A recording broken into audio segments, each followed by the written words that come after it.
안녕하세요. 부천 성인문예학교 해오름반 사회 수업을 시작하겠습니다. 오늘은 자연재해에 대해서 공부를 하는데요. 먼저 지난 시간에 배운 내용을 한번 정리하고 본 수업으로 들어가겠습니다. 그러면 앞쪽으로 가서 14쪽을 펴주세요. 우리 지난 시간에 했는데 한번 복습하고 넘어가겠습니다. 1.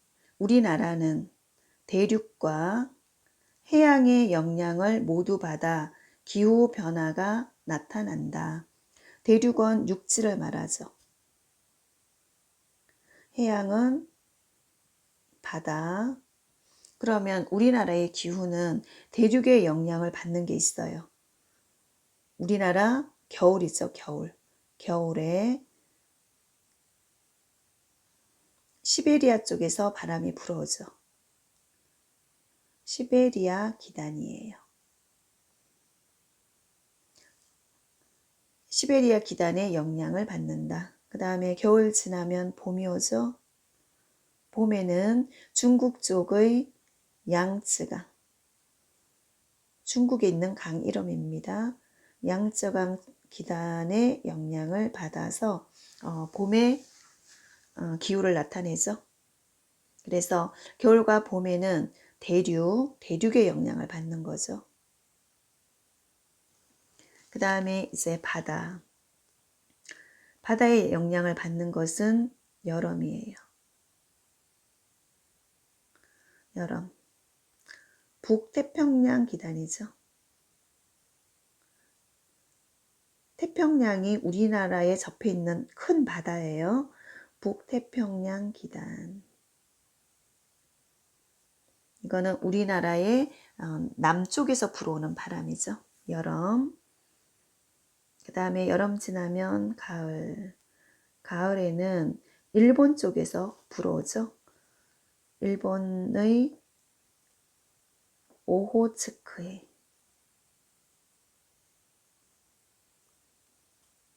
오호츠크의 기단의 영향을 받습니다. 그래서 대륙의 영향을 받는 것은 시베리아 기단과 양쯔강 기단이고, 그 다음에 바다, 해양의 영향을 받는 것은 북태평양 기단, 오호츠크의 기단이죠. 그래서 우리나라는 대륙과 해양의 영향을 모두 받아서 기온의 변화가 나타난다. 그 다음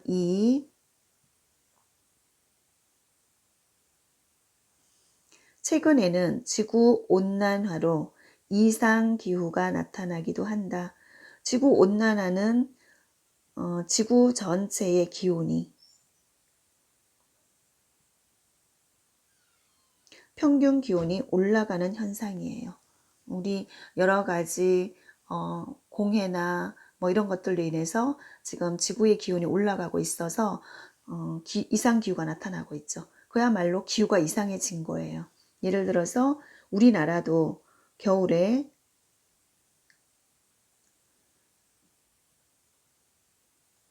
사만사온이라는 사만사온 현상이 나타났어요. 원래 이것은 우리나라 겨울이 춥기는 하지만 3일은 춥고 출 한자죠. 찰한 4일은 따뜻할 온자예요.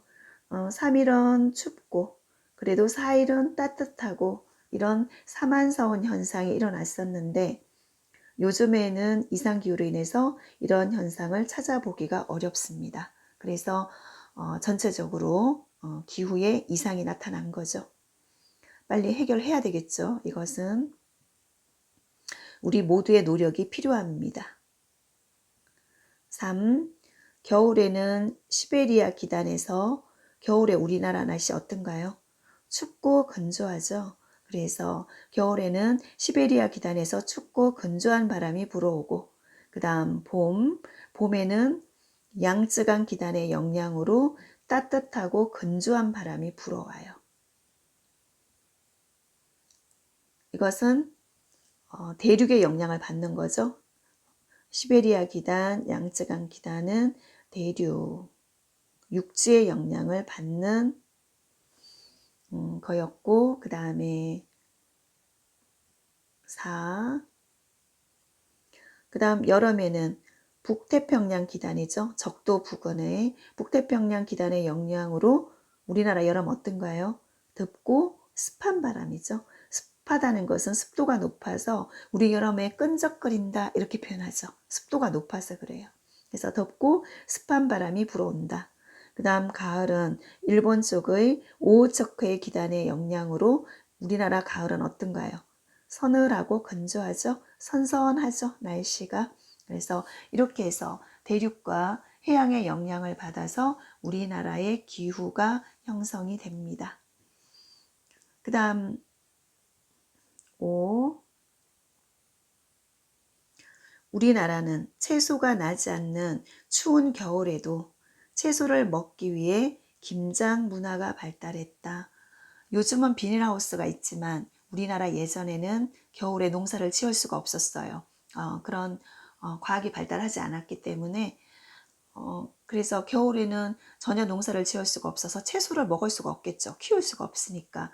하지만 김장이라는 것을 김치를 해서 겨울 내내 채소를 먹을 수 있는 방법을 찾아낸 거죠. 그래서 우리나라는 김장 문화가 발달했다. 그 다음 6. 우리 조상들은 추운 겨울을 극복하기 위해서 온도를 만들었죠. 우리는 난방시설이에요. 추운 겨울을 따뜻하게 날 수 있는 난방시설. 난방시설인 온돌이 발달했죠. 온돌 문화가. 그 다음에 더운 여름을 극복하기 위해서는 대청마루를 만들었어요. 아주 넓은 마루. 그 다음에 사방이 탁 트인, 그 다음에 북쪽으로도 문을 두어서 맞바람이 불 수 있게, 그래서 시원하게 여름을 날 수 있도록 대청마루를 만들었습니다. 우리나라 북부지방은 추워서 북부지방은 만들지 않았지만 중부, 남부지방은 따뜻하죠. 우리나라는 아래쪽으로 내려갈수록 따뜻하기 때문에 중부, 남부지방에서는 더운 여름을 나기 위해서 대청마루를 만들었습니다. 그러면 오늘은 자연재해. 자연재해가 뭘까요? 무섭죠. 자연재해. 인간의 힘으로는 어찌할 도리가 없어요. 그렇지만 우리에게 많은 피해를 주는 게 자연재해죠. 그러면 우리는 이것을 어떻게 극복할 것인지, 어떻게 해서 자연재해를 완전히 없앨 수 있는 방법은 없어요. 그러니 최소한 피해가 최소한이 될 수 있도록 뭔가 어떤 방법을 강구를 해야 되겠죠. 그래서 자연재해를 극복하는 방법도 필요합니다. 그러면 이 자연재해 1. 우리나라의 자연재해. 우리나라입니다. 학습 목표 여러분 함께 읽어보세요. 첫 번째, 지 조금 크게 해서 볼까요? 네, 지형. 지형은 땅의 모양이죠. 땅의 모양이 어떤가? 예를 들어서 바다인 곳도 있고, 그 다음에 평야인 곳도 있죠. 넓은 털, 평야인 곳도 있고, 산지도 있고, 예, 이런 것을 지형이라고 합니다. 그래서 지형과 관련한 자연재해는 어떤 것이 있는지 자연재해를 설명할 수 있다. 두 번째는 기후와 관련한 자연재해를 설명할 수 있다. 그래서 지형에 의해서 자연재해가 일어나기도 하고 기후에 의해서 자연재해가 일어나기도 합니다. 그러면 어떤 자연재해가 있는지 한번 살펴보시기 바랍니다. 생각 열기. 우리 태풍이 자주 오죠, 우리나라. 네, 태풍이 올 때의 기상도예요. 네, 여기 보니까 태풍의 눈이 있죠. 여기를 지나가면 너무도 많은 피해가 오겠죠. 집 무너지고 나무도 꺾여지고 뭐 다 날아갈 것 같아요. 그래서 이런 태풍의 눈도 여기서 한번 볼 수 있었고, 이게 기상도입니다. 태풍의 기상도.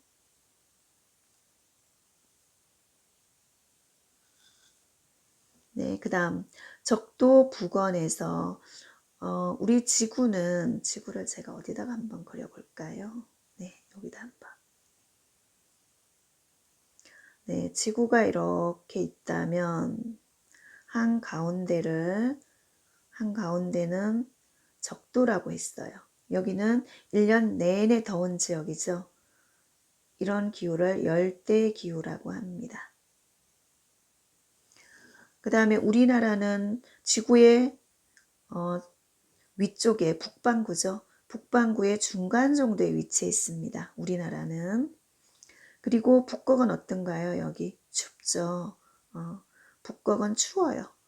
북극에 누가 있어요? 북극 꼭 생각하시면 되죠. 북극곰. 그 다음에 남극에 누가 있나요? 펭귄 있죠. 펭귄이 얼음덩어리 위에 있죠. 그래서 북극, 남극은 춥습니다.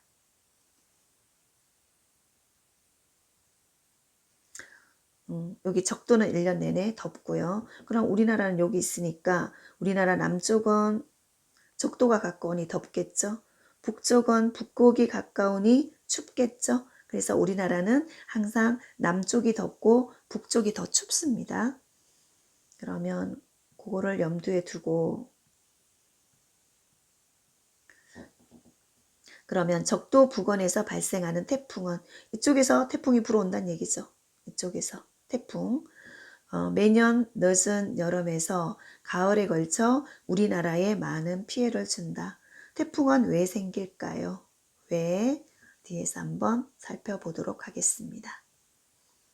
그러면 우리 자연재해가 지형과 관련한 자연재해가 있고 기후와 관련한 자연재해가 있다고 했죠. 그럼 먼저 지형, 땅과 관련한 자연재해는 어떤 것이 있는지 한번 살펴보겠습니다.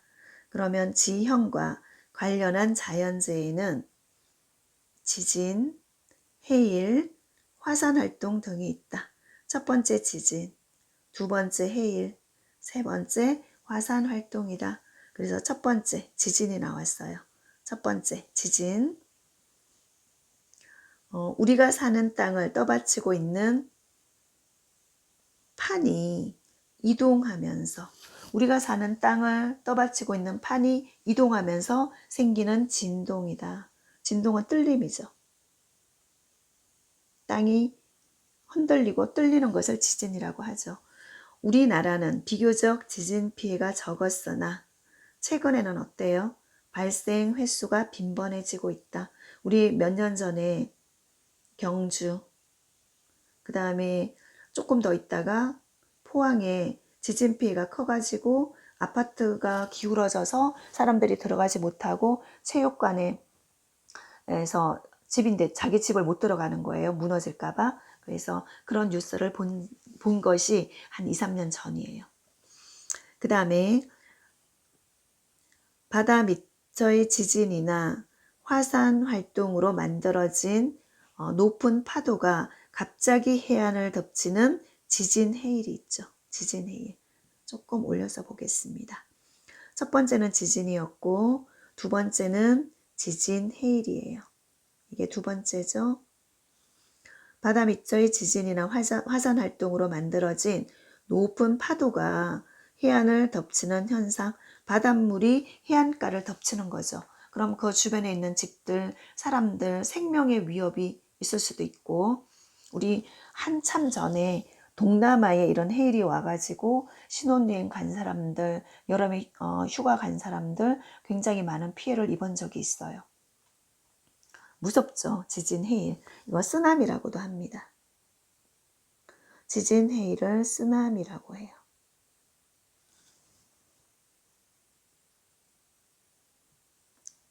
그래서 이렇게 지진이 나면 집이 기울어졌어요. 일본은 지진이 자주 일어나는 나라죠. 그래서 이렇게 지진이 자주 일어나는 나라는 이런 지진, 해일 이런 것을 대피하기 위해서 미리 이렇게 대피소를 만들어 놓기도 해요. 그래서 공원에다가 대피소를 만들어서 200m 앞에 있다 이렇게 안내하는 표지판도 있어요. 그 다음 세 번째, 화산 활동이죠. 지구 깊은 곳의 마그마가 땅 위로 분출하는 활동이다. 화산이 폭발하면 온도가 높은 화산재, 그 다음 화산가스가 주변 지역으로 퍼져나가서 농경지를 훼손하고 그 다음에 항공기 운항에 차질을 가져오는 등 많은 피해를 준다.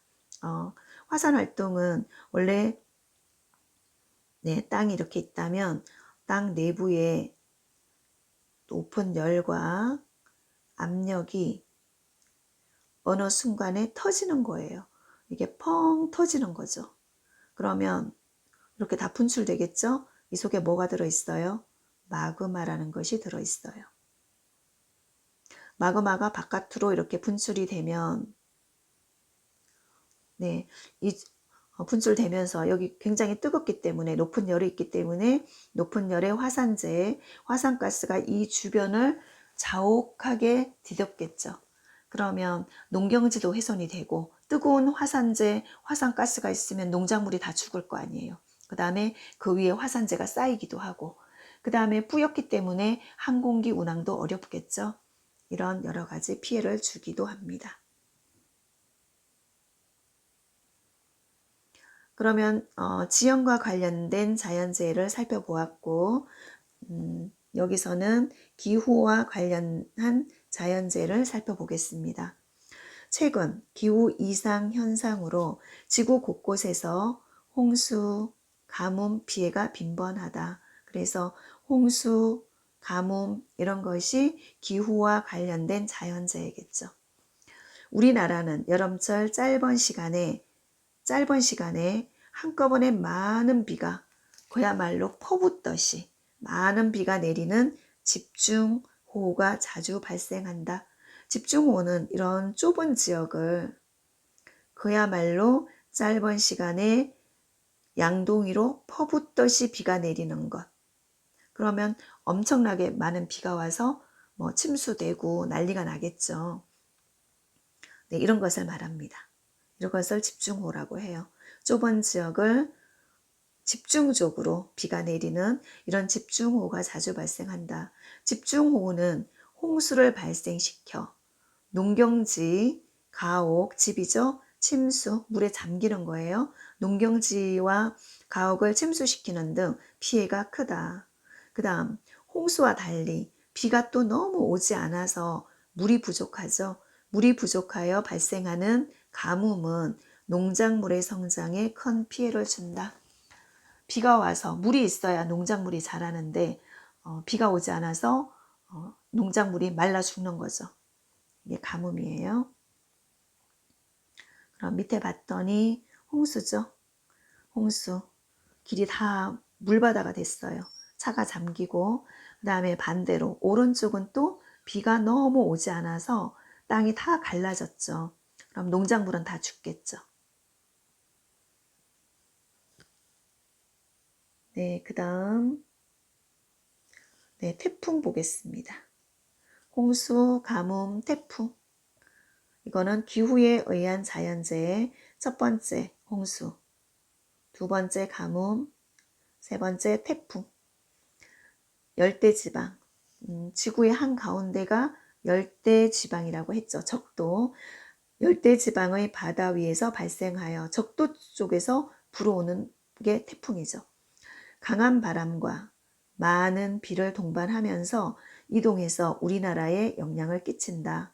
경로, 오는 길이에요. 태풍이 오는 길을 예측하기가 어려워서 큰 피해가 발생하기도 한다. 어디로 올지 모르기 때문에 미리 대비를 할 수가 없어서 큰 피해가 발생하기도 합니다. 그래서 우리 가끔 여름에 태풍 올 때 뉴스에서 제주도 남부 쪽에 북상했습니다. 이 태풍은 아마 서해로 갈 것입니다. 이렇게 예측은 해요. 그런데 한참 며칠 지나다 보면 하루 정도 또는 몇 시간 지나다 보면 뉴스에서 그러죠. 서해 쪽으로 올라온다고 했는데 오른쪽으로 꺾여서 동해 쪽으로 빠져나갔습니다. 이렇게 돼요. 그러면 서해 쪽으로 올 거라고 예상했는데 동해로 빠져나가면 동해 쪽에서 많은 피해를 입게 되겠죠. 그래서 경로를 예측하기 어렵다. 그래서 큰 피해가 발생하기도 한다.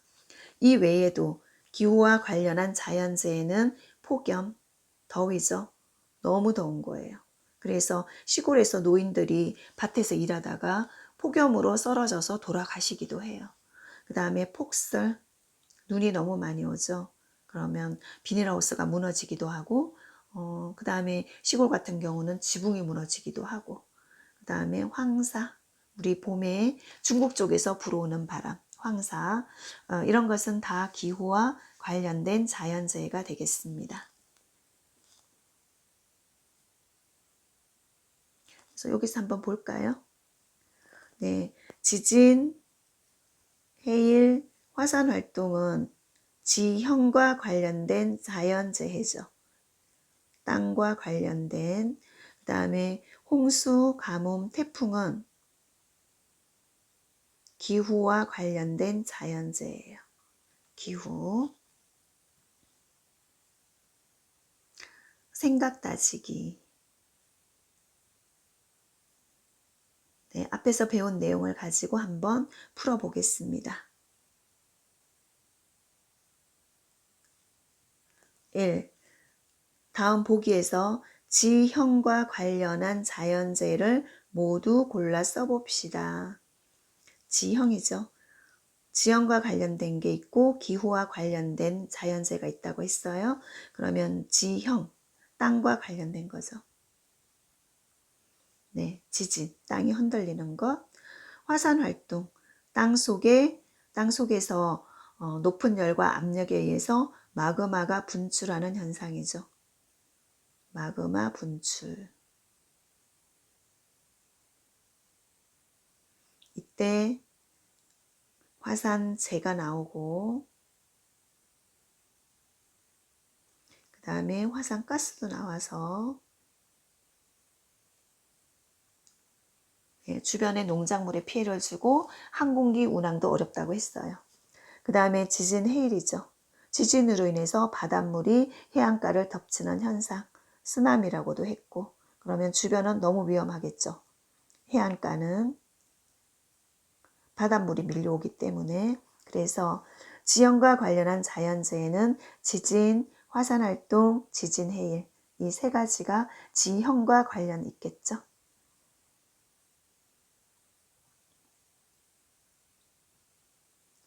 다음 2번. 다음 보기에서 빈칸에 알맞은 말을 찾아 써봅시다.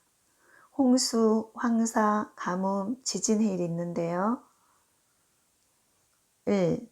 바다 밑의 지진이나 화산 폭발로 만들어진 높은 파도가 해안을 덮치는 현상, 지진 해일이죠. 쓰나미라고도 하고.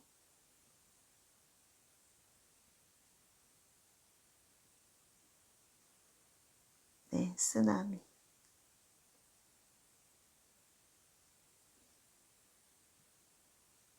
그 다음 2번.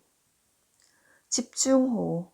좁은 지역을 집중적으로 퍼붓듯이 비가 오는 거예요.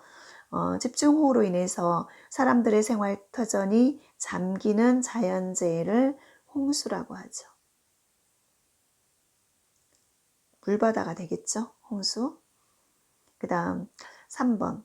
오랫동안 비가 내리지 않아서, 이번에는 비가 너무 오지 않아서 땅이 메마르고 물이 부족해지는 것은 뭐죠? 가뭄이죠. 땅이 쩍쩍 갈라지기도 해요. 비가 너무 안 와서. 물이 없어서. 이것은 가뭄이라고 합니다.